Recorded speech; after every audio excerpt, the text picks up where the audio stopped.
اعوذ باللہ من الشیطان الرجیم بسم اللہ الرحمن الرحیم۔ چوتھی تراویح کے چند اہم نکات۔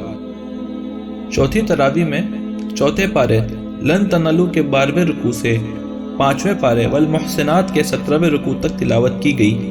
سب سے پہلے اللہ سے ڈرتے رہنے کی ہدایت ہے جس نے سب کو ایک ہی جان سے پیدا کیا۔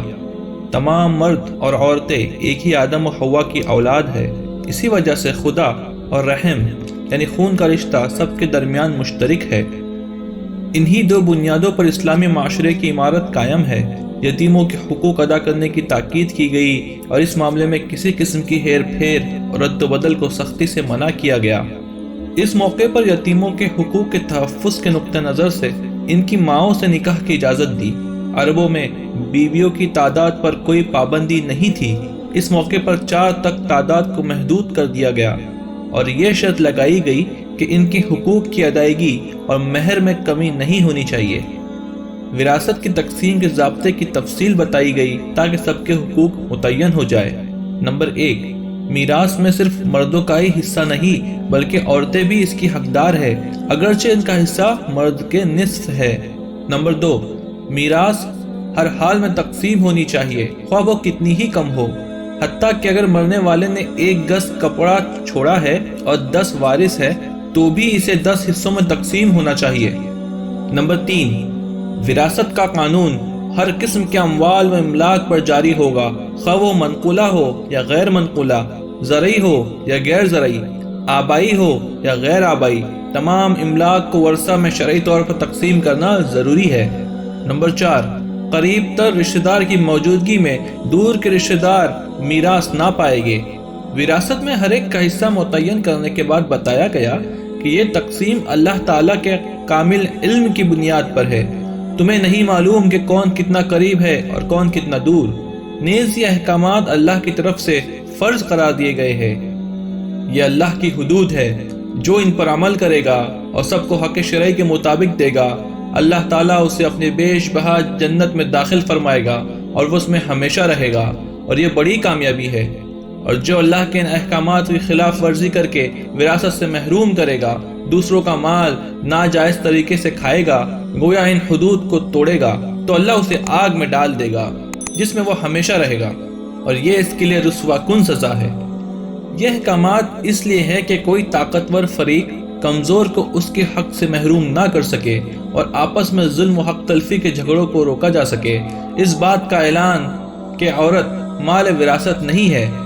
عربوں میں یہ دستور تھا کہ سوتیلی ماں بیٹے کو ورثے میں مل جاتی تھی، اس سے منع کیا اور یہ بھی بتایا کہ عورتوں کو دیا ہوا مال ان سے واپس لینے کے لیے انہیں تنگ نہ کرو۔ پھر ان عورتوں کی تفصیل ہے جن کے ساتھ نکاح ناجائز ہے، اور وہ یہ ہے۔ نمبر 1، مائیں، نانی، دادی، خواہ سگی ہو یا سوتیلی۔ نمبر 2، بیٹیاں، پوتی، پر پوتی، نواسی، سگی ہو یا سوتیلی۔ نمبر 3، بہنیں، خواہ سگی ہو، ماں شریک بہن ہو یا باپ شریک بہن، تینوں اس حکم میں یکساں ہیں۔ نمبر 4، پھپھیاں۔ نمبر 5، خالائیں۔ نمبر 6، بھتیجیاں۔ نمبر 7، بھانجیاں، سگے ہوں یا سوتیلے۔ نمبر 8، رضائی مائیں یعنی وہ مائیں جن کا دودھ پیا ہو۔ نمبر 9، دودھ شریک بہن۔ اس امر پر امت میں اتفاق ہے کہ ایک لڑکے یا لڑکی نے جس عورت کا دودھ پیا ہو، اس کے لیے وہ عورت ماں کے حکم میں ہے اور اس کا شوہر باپ کے حکم میں، اور وہ تمام رشتے جو حقیقی ماں اور باپ کے تعلق سے حرام ہوتے ہیں، رضائی ماں باپ کے تعلق سے بھی حرام ہو جاتے ہیں۔ نبی کریم صلی اللہ علیہ وسلم کا ارشاد ہے کہ دودھ پینے سے وہ تمام رشتے حرام ہو جاتے ہیں جو حقیقی رشتوں میں حرام ہے۔ نمبر 10، ساس بھی حرام ہے۔ نمبر 11، سوتیلی بیٹی جس کی ماں کے ساتھ خلوت ہوئی ہو، اگر خلوت نہ ہوئی ہو تو وہ حرام نہیں۔ نمبر 12، سگی بہوئے، پوتے اور نواسوں کی بیویاں حرام ہے، البتہ لے پالک بیٹے کی بیوی جب مطلقہ یا بیوہ ہو تو وہ حرام نہیں۔ نمبر 13، 2 سگی بہنوں کا ایک وقت میں ایک شخص کے نکاح میں جمع کرنا بھی حرام ہے۔ نمبر 14، بیک وقت بیوی اور اس کی خالہ، پھپھی بتیجی، بھانجی کو ایک ساتھ نکاح میں جمع کرنا حرام ہے۔ اس بارے میں اصول یہ ہے کہ ایسی دو عورتوں کو ایک شخص کے نکاح میں جمع کرنا حرام ہے، جن میں سے کوئی ایک اگر مرد ہوتی تو اس کا نکاح دوسرے سے حرام ہوتا۔ نمبر 15، وہ عورتیں بھی حرام ہے جو کسی دوسرے کے نکاح میں ہو، البتہ ایسی عورتیں اس سے مستثنیٰ ہے جو جنگ میں باندی بن کر آئے۔ ان عورتوں کے سوا تمام عورتیں تمہارے لیے حلال ہے، بشرط یہ کہ تم ان کے مہر ٹھیک ٹھیک ادا کرو۔ نکاح کا مقصد عصمت و عزت کی حفاظت ہو، نہ کہ محض شہوت رانی۔ نکاح کی شرائط کا بیان اس لیے ہے تاکہ معاشرہ بدکاری، بے حیائی اور ظلم و زیادتی سے پاک رہے۔ یہ بھی واضح کیا گیا کہ اصلاح و ہدایت اور معاشرے کے استحکام و پاکیزگی کے ان احکامات میں اللہ نے وہ سہولت بھی ملحوظ رکھی ہے جو لوگوں کی طبعی کمزوری کے پیش نظر ضروری تھی۔ اس لیے خبردار، نفس پرستوں کے بہکانے میں نہ آ جانا۔ وہ تمہیں پاکیزگی کے راستے سے ہٹا کر نفس پرستی کے اندھیروں میں بھٹکا دینا چاہتے ہیں۔ مسلمانوں کو ایک دوسرے کا مال ناجائز طریقوں سے کھانے اور ایک دوسرے کا خون بہانے کی ممانعت کی اور یہ بتایا کہ اللہ خود رحیم ہے، اس لیے وہ چاہتا ہے کہ اس کے بندے بھی آپس میں ایک دوسرے کے لیے رحیم ہو۔ جو لوگ معاشرے میں ظلم و زیادتی کا بیج بوئیں گے وہ سب جہنم میں جھونک دیے جائیں گے۔ البتہ جو لوگ بڑے گناہوں سے، جنہیں ہم عام زبان میں گناہ کبیرہ کہتے ہیں، ان سے بچتے رہیں گے، ان کے چھوٹے گناہوں سے اللہ درگزر فرمائے گا۔ اس کے بعد فرمایا، شریعت میں عورت اور مرد دونوں کے لیے جو حدود اور حقوق متعین کیے گئے ہیں، سب کو ان کے اندر رہنا چاہیے۔ ہر ایک اپنے اپنی حد کے اندر کی ہوئی ہر محنت کا اجر اللہ کے یہاں پائے گا۔ خاندان اور معاشرے میں سربراہی اور قوامیت کا مقام مرد کو دیا گیا، چونکہ اپنی پیدائشی صفات اور خاندان کی کفالت کا ذمہ دار ہونے کی وجہ سے وہی اس کے لیے موزوں ہے۔ نیک بیویاں اس کا احترام کرے۔ جن عورتوں سے سرکشی کا اندیشہ ہو تو ان کے شوہر انہیں نصیحت کرے۔ اگر ضرورت محسوس ہو تو مناسب تنبیہ بھی کی جا سکتی ہے، اور اختلاف بہت بڑھ جائے تو ایسی صورت میں شوہر اور بیوی دونوں کے خاندانوں میں سے ایک ایک پنچ مقرر کیا جائے جو حالات کی اصلاح کی کوشش کرے۔ اللہ نے والدین، اقربا، یتامہ، مساکین، پڑوسی، مسافر اور ماتحت سب کے حقوق پہچاننے اور ادا کرنے کی تاکید کی۔ اللہ کو وہی بندے پسند ہیں جو متواضع اور نرم مزاج ہو۔ وہ ان لوگوں کو پسند نہیں کرتا جو اکڑنے والے، کنجوسی کا مشورہ دینے والے ہو، اور اس طرح وہ بھی پسند نہیں جو اللہ کی خوشنودی کی بجائے لوگوں کو دکھانے اور نام آوری کے لیے خرچ کرے۔ یاد رکھو، لوگوں کے حقوق ادا کرنے اور اللہ کی راہ میں خرچ کرنے والے کبھی گھاٹے میں رہنے والے نہیں ہیں، ان کے لیے اللہ کے ہاں بڑا اجر ہے۔ اس کے بعد ان لوگوں کے لیے بڑے افسوس کا اظہار کیا جو آخرت سے بالکل بے پرواہ ہو کر اس کے رسول صلی اللہ علیہ وسلم کی نافرمانی پر اڑے ہوئے تھے، ایمان اور عمل صالح کی راہ نہ خود اختیار کرتے تھے اور نہ دوسروں کو اختیار کرنے دینا چاہتے تھے۔ پھر تنبیہ کی کہ اس آخری رسول صلی اللہ علیہ وسلم کے ذریعے تبلیغ کا حق ادا ہو چکا ہے۔ جو اب بھی نہیں سنیں گے وہ سوچ لے کہ ایک دن ایسا آنے والا ہے جس دن اللہ سب رسولوں کو ان کی صفوں پر گواہ ٹھہرا کر پوچھے گا کہ تم نے اپنی امتوں کو کیا دعوت دی اور انہوں نے کیا جواب دیا۔ پھر یہی سوال اس آخری امت کے متعلق آخری رسول صلی اللہ علیہ وسلم سے بھی ہوگا۔ وہ دن ایسا ہوگا کہ نہ کسی کے لیے کوئی جائے پناہ ہوگی اور نہ کوئی شخص کوئی بات چھپا سکے گا۔ اس تنبیہ کے بعد اللہ کے سب سے بڑے حق یعنی نماز کے بعد آداب و شرائط بتائے گئے۔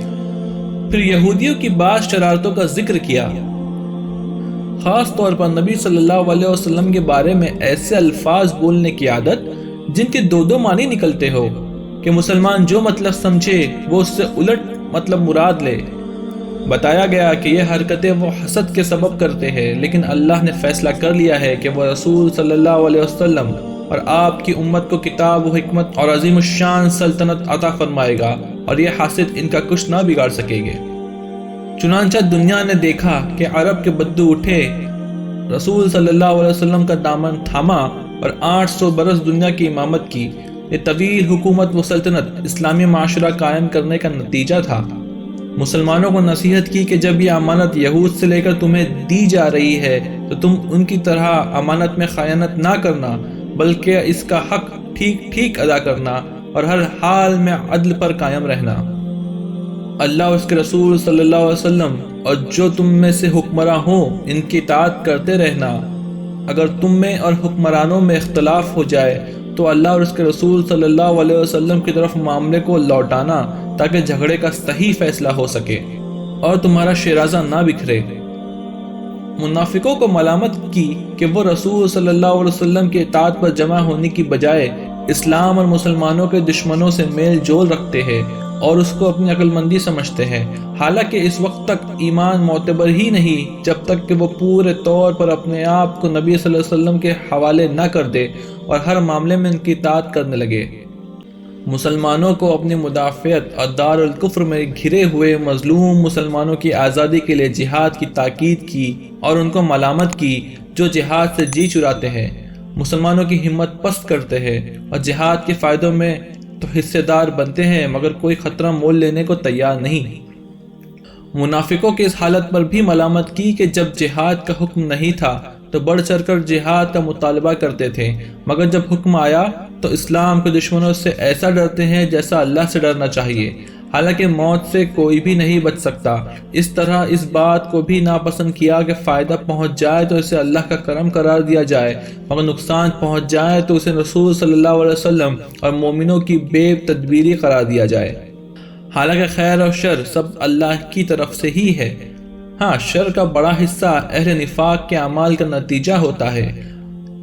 آخر میں نبی اکرم صلی اللہ علیہ وسلم کو تسلی دی کہ جو تمہاری اطاعت کرنے والے ہیں وہی اللہ کی اطاعت کرنے والے قرار پائے گے، اور جو تمہاری اطاعت سے گریز کرے ان کا معاملہ اللہ کے حوالے کر دو، تم پر ان کی ذمہ داری نہیں ہے۔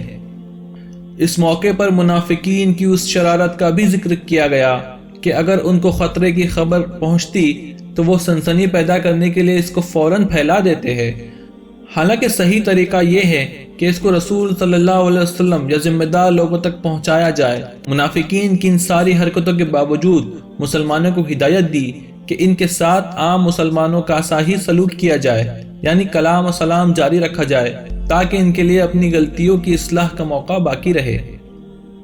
جہاد کے لیے ہر وقت تیار رہنے کا حکم دیا گیا اور خطرے کی حالت میں نماز پڑھنے کا طریقہ بتایا گیا۔ ان مسلمانوں کو تنبیہ کی گئی جو کھلے ہوئے منافقین کے معاملے میں بھی مداہنت برتتے تھے، یہاں تک کہ بعض اوقات منافقین کی حمایت کرنے لگ جاتے تھے۔ فرمایا، پیغمبر علیہ السلام اور اسلام کے خلاف منافقین کی سرگوشیاں اور سرگرمیاں اور اسلام کی راہ چھوڑ کر دوسری راہ اختیار کرنا کوئی معمولی جرم نہیں، یہ چیز اپنی فطرت کے لحاظ سے شرک ہے اور شرک اللہ کبھی معاف نہیں فرمائے گا۔ اللہ کے ہاں جھوٹی آرزویں کام آنے والی نہیں ہے بلکہ ایمان اور عمل صالح کام آنے والا ہے۔ آخر میں سختی سے آگاہ کیا کہ یہ منافقت اتنا بڑا جرم ہے کہ منافقین اور کفار دونوں کا ٹھکانہ جہنم ہے۔ یہاں چوتھی تراویح کا بیان ختم ہوا۔ اللہ تعالی ہم سب کو قرآن پڑھنے، اس کو سمجھنے اور اس پر عمل کرنے کی توفیق عطا فرمائے۔ اللہ اس کی برکتوں سے ہمارے شہر، ملک اور عالم اسلام کے حالات تبدیل فرمائے۔ آمین رب العالمین۔